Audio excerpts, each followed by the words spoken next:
Es un honor presentarles esta serie de videos biográficos que hemos decidido llamar Hombres y Mujeres del Nuevo Pensamiento. Para eso nos situaremos en el siglo XIX y estaremos reflejando la vida y obra de todos aquellos grandes pensadores que nacieron en este siglo tan particular, donde comienza a gestarse la denominada ciencia de la mente o ciencia mental, que posteriormente adoptaría el nombre de Nuevo Pensamiento, transformándose gradualmente en un movimiento y que a finales del siglo se asentaría con una estructura denominada Alianza Internacional del Nuevo Pensamiento. Esta corriente filosófica tiene su origen en los Estados Unidos y paralelamente en el Reino Unido, siendo de carácter metafísico y espiritual y siendo también de carácter religioso pero no ortodoxo, planteando un cristianismo seglar, es decir, yendo por fuera de cualquier estructura eclesiástica y proponiendo en cambio un vínculo directo con Dios o mente cósmica sin la necesidad de intermediarios ni actividades como rituales, ceremonias ni nada que implique separación con el espíritu o sustancia universal,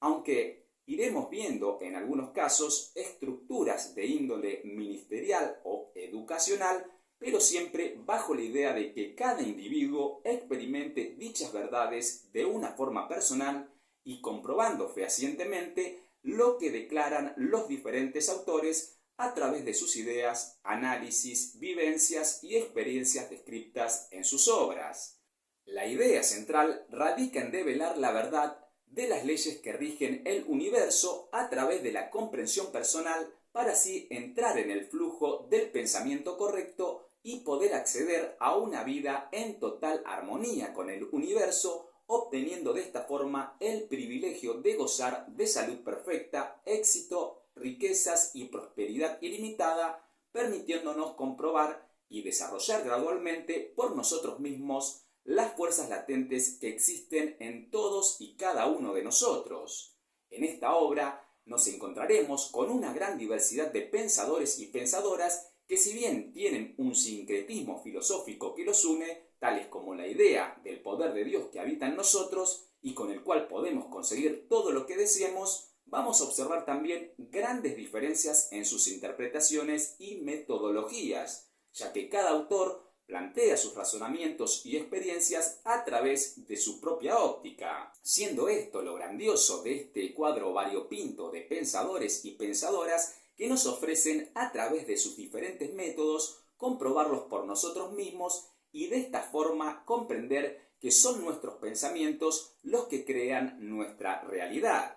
Es necesario decir que esta filosofía estriba principalmente en la interpretación de las escrituras sagradas cristianas, los principios herméticos y en gran medida las enseñanzas de los maestros ascendidos. Vamos a encontrarnos también con las influencias de los pensadores que precedieron a estos científicos de la mente, tales como los filósofos griegos, el hinduismo, el budismo o las escuelas esotéricas de todas las épocas, así como los escritores que estimularon las grandes verdades ocultas a través de sus obras, como Shakespeare, Dante, Cervantes, Goethe, Milton, Spinoza, Hegel o Swedenborg, entre otros tantos. Lo interesante de la exégesis que hace cada autor respecto a la Biblia es que nos abre un abanico de interpretaciones desde quienes entienden las escrituras como hechos históricos cargados de metáforas y alegorías, pasando por el hinduismo cristiano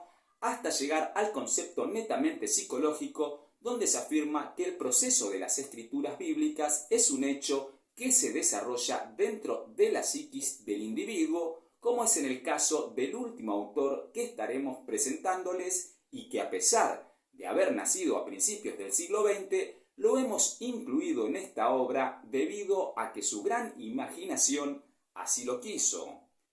Fue también este siglo XIX un momento de vital importancia en el desarrollo de las comunicaciones, a través de la invención del telégrafo y posteriormente el teléfono. Luego llegaría la radio, pero por excelencia los medios gráficos eran la forma más común de obtener conocimientos e información. Digo esto porque, además de libros, nos vamos a encontrar con revistas, periódicos y folletos que contribuyeron a propagar las ideas metafísicas que exponían los diferentes autores. Para realizar esta serie de videos, no solo he recabado información de sus biografías, sino que también he buscado la mayor cantidad de información de sus obras e ideas para así entrar en el espíritu de cada uno de ellos, extraer su energía eterna y así poder transmitirles su legado de la forma más pura posible. Traerlos a la manifestación en este siglo XXI de la forma más genuina para que su esencia vivificadora pueda continuar contribuyendo en este incipiente camino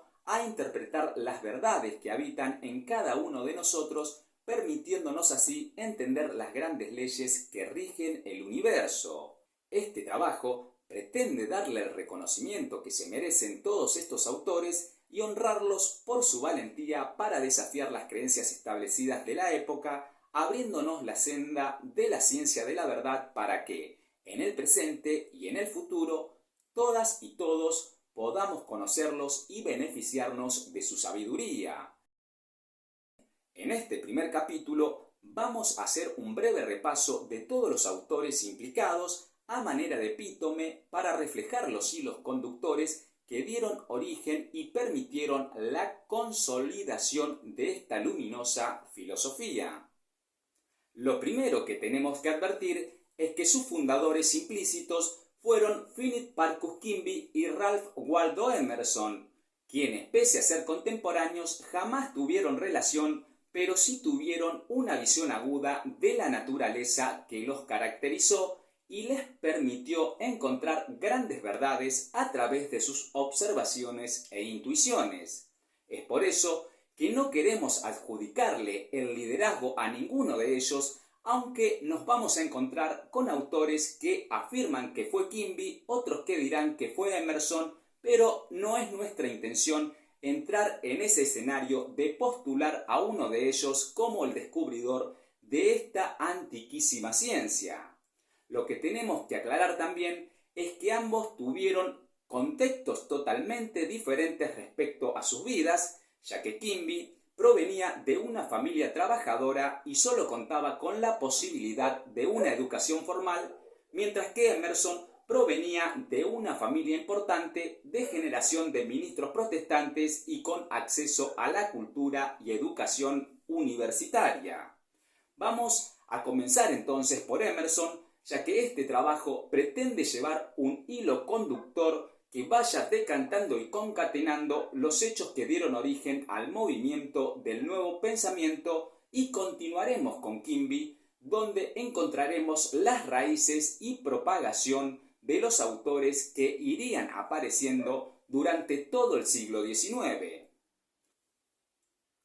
Ralph Waldo Emerson era una especie de erudito aventurero, un inconformista dedicado a encontrar respuestas que lo convenzan de una manera verdadera y no siguiendo las costumbres y teorías establecidas por los pensadores icónicos de la época, proponiendo en cambio que las personas tengan pensamientos independientes para que entonces sus razonamientos fueran genuinos y puedan comprobar por ellos mismos los fenómenos de las leyes naturales que rigen el universo. Es por eso que su filosofía se basa en la intuición del alma para percibir las verdades de la naturaleza y a través de ella encontrar el sentido de unidad con el todo. Claro que este modo de pensar le costaría a Emerson tener que romper con 8 generaciones de predicadores por no estar de acuerdo con los métodos religiosos que otrora profesaba, generando además que sus colegas de la Iglesia Ortodoxa lo tildaran de envenenador de las mentes jóvenes.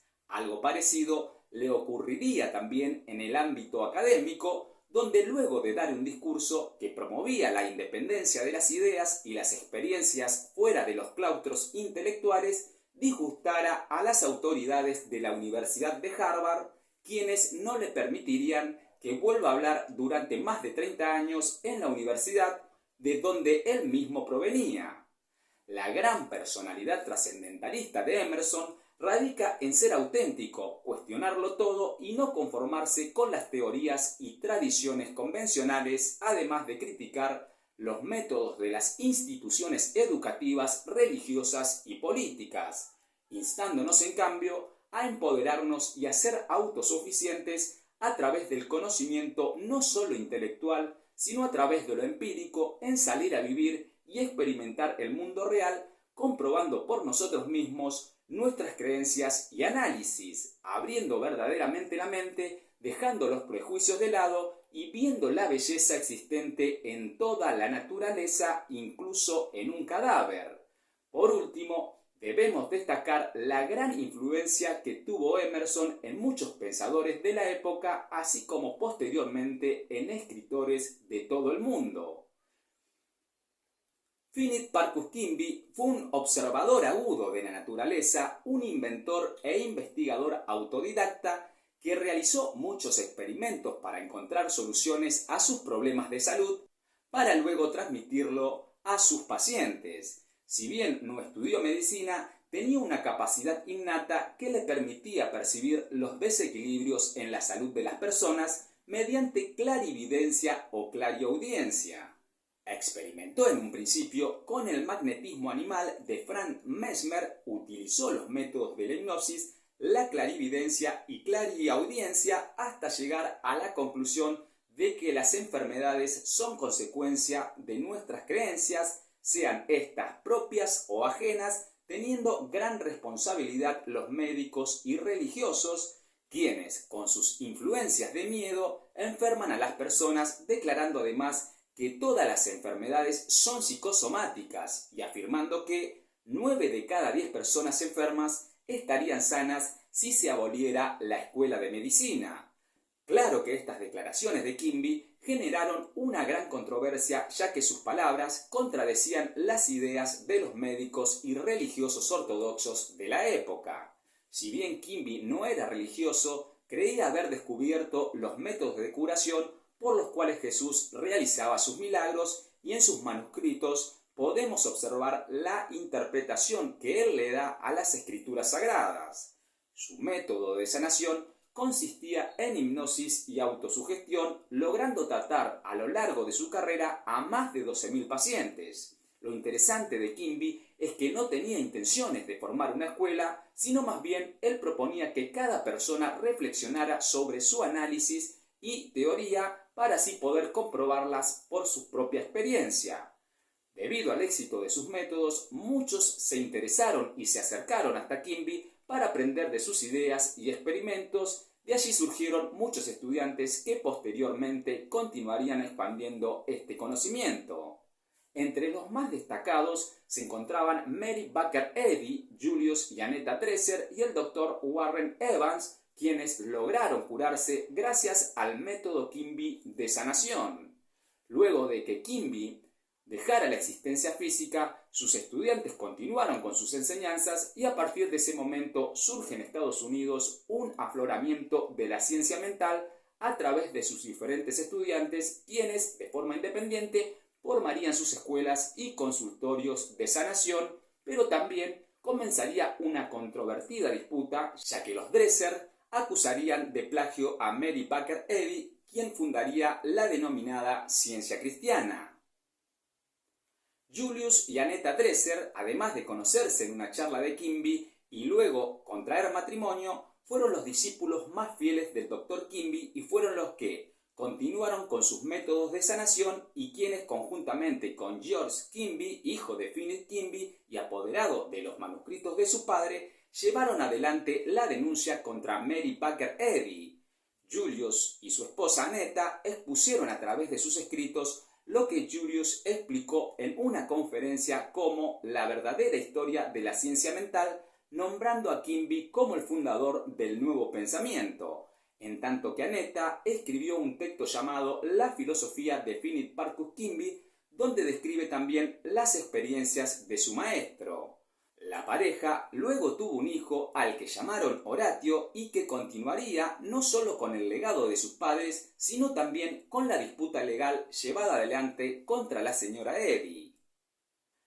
Mary Baker Eddy fue una figura importantísima en la expansión de lo que ella caratuló como ciencia cristiana, a la vez que también generó grandes controversias con otros estudiantes del Dr. Quimby, quienes, como dijimos antes, la acusaron de plagiar sus ideas, ya que la señora Eddy había participado de varias charlas que impartió Quimby, siendo ella una persona con problemas de salud y que posteriormente logró recuperarse gracias a lo que ella entendió haber descubierto en la Biblia. Si bien las acusaciones en su contra fueron luego de que Philip Quimby dejara la existencia física, la señora Eddy afirmó haber indagado en las proposiciones de Quimby, las cuales la beneficiaron, pero su filosofía se basa en la interpretación de las Sagradas Escrituras, afirmando que no existe inteligencia en la materia, siendo ésta moldeada por la fe y las palabras.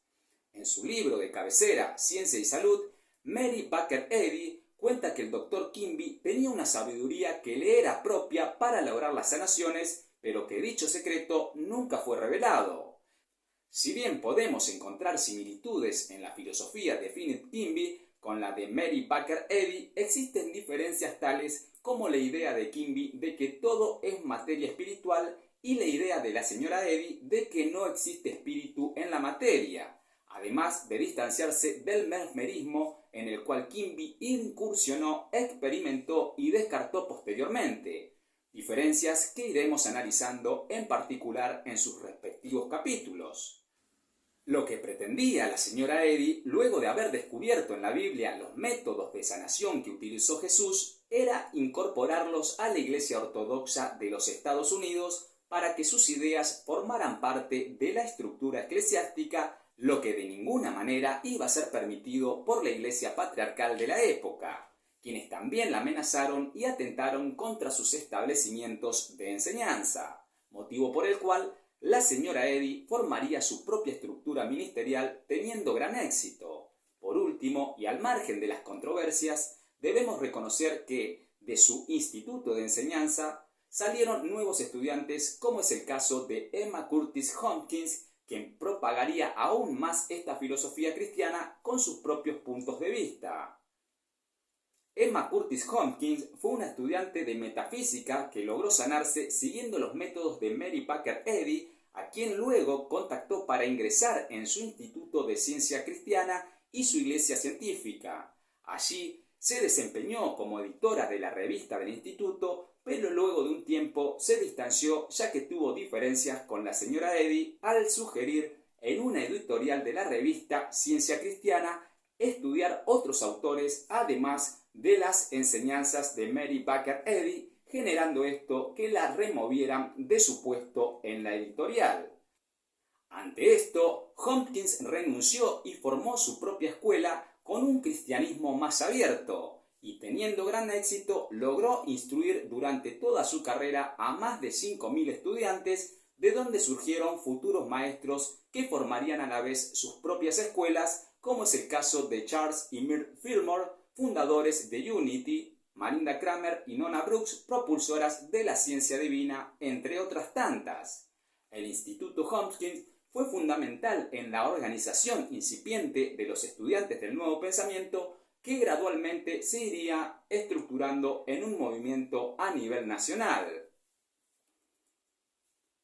Prentice Mulford es otro de los pioneros de la ciencia de la mente, siendo un gran observador de la naturaleza del planeta, así como de la naturaleza humana. Su vida estuvo cargada de aventuras, ya que se desempeñó como cazador de ballenas, cocinero en barcos, buscador de oro en las minas, lo que le permitió ganar experiencia a la hora de analizar las actitudes humanas. Fue también caricaturista y escribió para varios periódicos. Vivió en una cabaña que construyó en los pantanos de Nueva Jersey, donde pasó 17 años de su vida y escribió cuantiosa cantidad de ensayos que posteriormente se convertirían en parte fundamental de las ideas del Nuevo Pensamiento.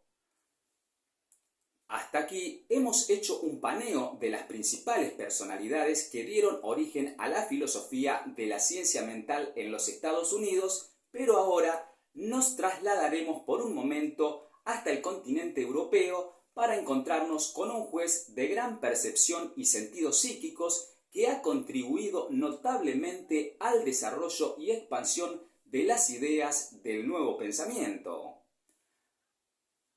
Thomas Troward fue un juez británico nacido en la India debido a que su padre era funcionario de la milicia inglesa aposentada en ese lugar, siendo Thomas educado en varios establecimientos de carácter inglés, pero con mucho contacto con la nación india, lo que le permitió tener una visión más amplia de la realidad espiritual que allí se respira.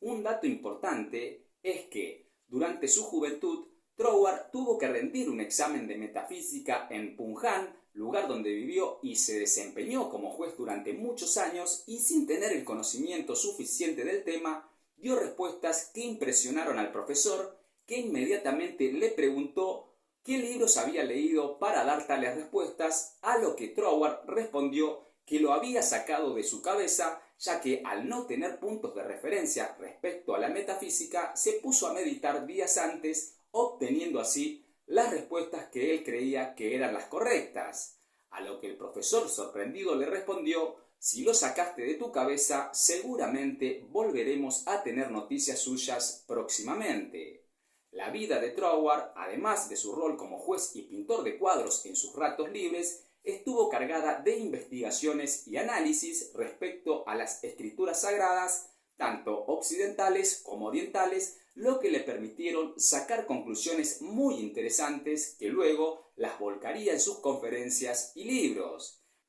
Aquí tenemos que entrelazar otra historia que vincula al juez Troward con la que sería su única estudiante admitida.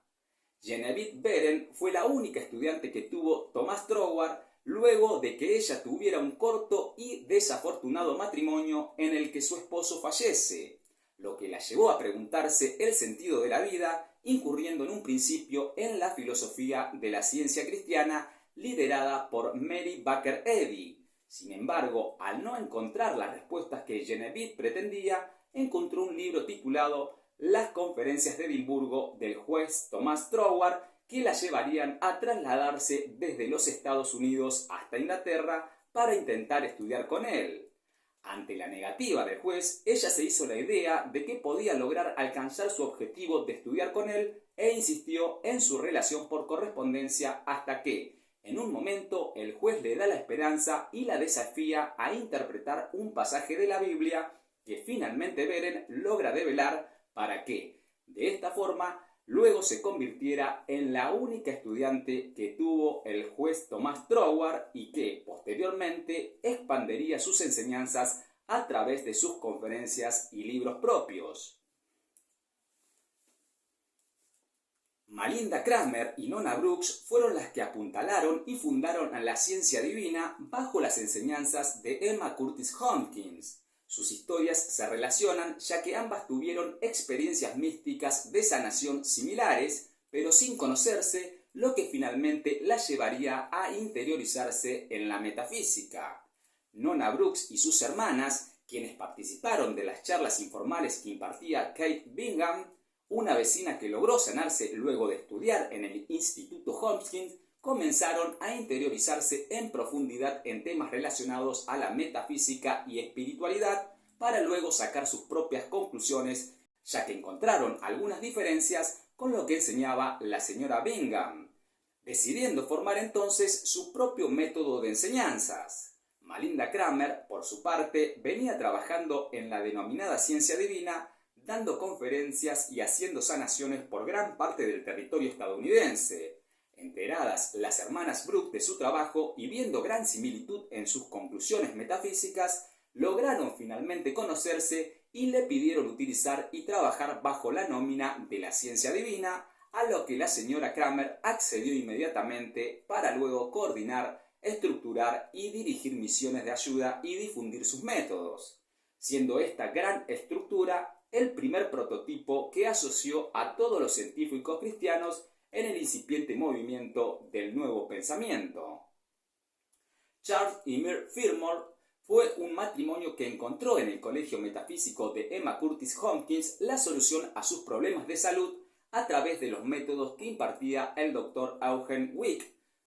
Cuando Myrtle, encontrándose desesperanzada y luego de haber concurrido y probado los métodos ortodoxos de la medicina tradicional, no lograba calmar su padecimiento de tuberculosis, pudo comprender las palabras de su instructor de que, como hija de Dios, no era heredera de enfermedad alguna, logrando sanarse finalmente de esa tuberculosis crónica que venía padeciendo desde temprana edad, en tanto que su esposo Charles Fillmore, quien en su niñez había sufrido un accidente que le fracturó la cadera, dejándole secuelas de por vida en una de sus piernas, y siguiendo esta filosofía metafísica, también lograría recuperarse por completo, motivo por el cual ambos decidieron dedicarse al estudio profundo de la ciencia que enseñó Jesús para lograr sus curaciones, y debido al éxito comprobado en ellos mismos, un grupo de personas que venían observando y compartiendo sus experiencias les pidieron que crearan una organización de oración para así poder difundir estas verdades.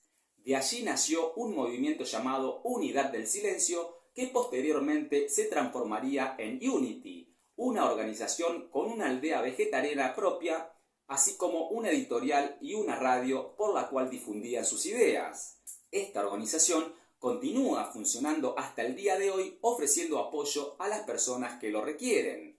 Por último, Charles Fillmore es reconocido internacionalmente por haber interpretado las escrituras bíblicas desde una perspectiva alegórica y psicológica, teniendo gran influencia en personalidades como Connie Méndez y Neville Goddard. Elizabeth Town fue una editora, escritora y conferencista muy destacada dentro del movimiento del Nuevo Pensamiento, ya que dirigió junto a su segundo esposo una de las revistas más importantes en materia espiritual y metafísica, llamada The Nautilus, y que contó con la colaboración de escritores de la talla de William Walker Atkinson, Wallace Wattles y Horatio Dresser, entre otros tantos, que también utilizaron su compañía editorial para publicar y vender sus libros. Siendo muy joven, Elizabeth Town tuvo la necesidad de conseguir un sustento económico para mantener a sus hijos luego de separarse de su esposo, por lo cual tuvo la idea de crear un pequeño periódico de carácter espiritual, metafísico y de autoayuda titulado como Nautilus, que tendría gran repercusión, obteniendo de esta forma gran cantidad de suscriptores. Luego, Elizabeth se trasladaría a un pueblo cercano donde vivía un editor con quien ella venía intercambiando ideas a través del correo, contraerían matrimonio y formarían una de las empresas más importantes en materia de edición, publicidad y distribución de revistas y libros. Además, la señora Town fue una pionera en la exigencia de los derechos de las mujeres, desafiando los mandatos patriarcales de la época y vinculándose a la política, logrando ser la primera mujer en conseguir el cargo de concejal en su ciudad, para luego postularse para el cargo de alcaldesa, donde se encontró con un aparato político cargado de vilezas que la hicieron desistir luego de su derrota electoral para la alcaldía. Elizabeth Town también fue presidenta de la Alianza Internacional del Nuevo Pensamiento, dirigió su boletín y realizó muchas conferencias a nivel internacional, hasta que debido a su avanzada edad decidió cerrar The Nautilus luego de 50 años de edición.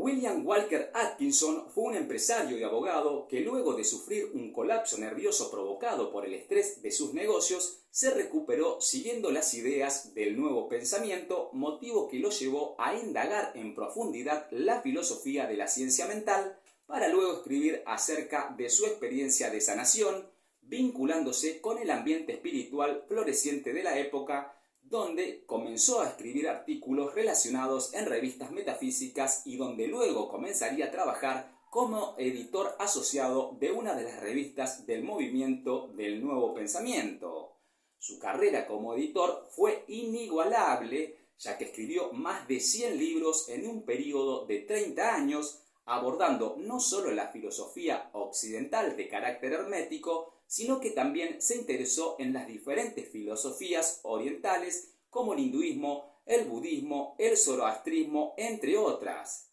utilizando en muchos casos seudónimos para firmar sus obras, costumbre propia de los antiguos escritores esotéricos. También fundó su propia escuela y fue presidente de la Alianza Internacional del Nuevo Pensamiento, donde tuvo activa participación en la editorial del movimiento, publicando revistas, folletos y libros. Pero luego tuvo algunas diferencias por entender que el grupo se había vuelto muy selecto, por lo cual se alejó sosteniendo su idea de que la verdad debía ser difundida sin pretextos para todos aquellos interesados en conocerla.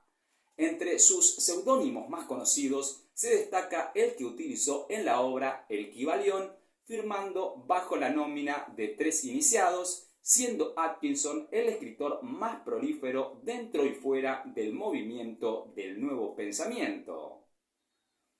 Charles F. Haanel fue un pensador, publicista, escritor y apasionado de las cuestiones financieras y económicas, además de interiorizarse en las diferentes filosofías espirituales que le permitieron sacar sus propias conclusiones para ponerlas en prácticas y comprobar sus teorías.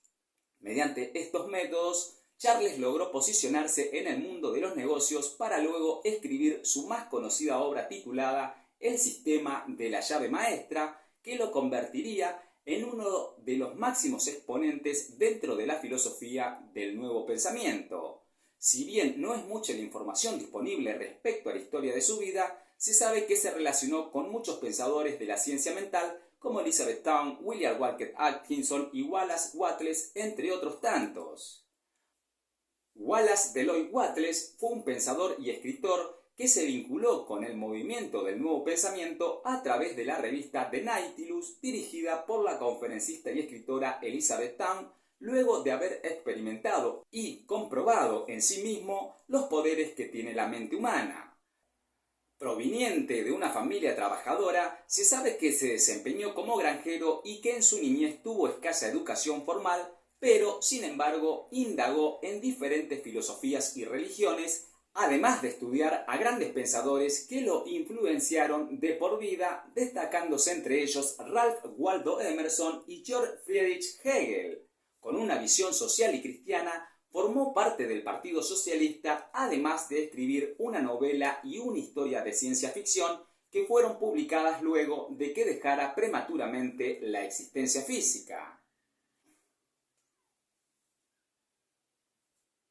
James Allen fue un pensador y escritor británico proveniente de una familia obrera donde James, luego de que su padre desafortunadamente fuera asesinado, tuvo que tomar la responsabilidad a muy temprana edad de conseguir trabajo para que su familia tenga el sustento necesario para vivir. Esta experiencia marcó profundamente su personalidad, haciendo del joven una persona recta, disciplinada, honesta y trabajadora, logrando de esta forma alcanzar sus objetivos como escritor y editor de una revista relacionada a temas espirituales. Su libro más reconocido se llama Cómo un hombre piensa en su corazón, así es su vida, y que le permitió lograr independencia económica para dedicarse a escribir una gran cantidad de libros en tan solo 9 años, ya que repentinamente James dejó la existencia física contando con tan solo 48 años, pero dejando un gran legado a través de sus escritos. Hasta aquí la primera parte de esta serie de videos biográficos de hombres y mujeres del Nuevo Pensamiento. A partir del próximo capítulo iremos desarrollando en particular la historia de cada autor hasta culminar con esta primera mitad para luego presentarles la segunda parte de estos autores y autoras que han contribuido al desarrollo del movimiento del Nuevo Pensamiento. Esperemos sea de vuestro agrado y les permita conocer el legado de estos grandes pensadores y pensadoras, dándole el reconocimiento que se merecen.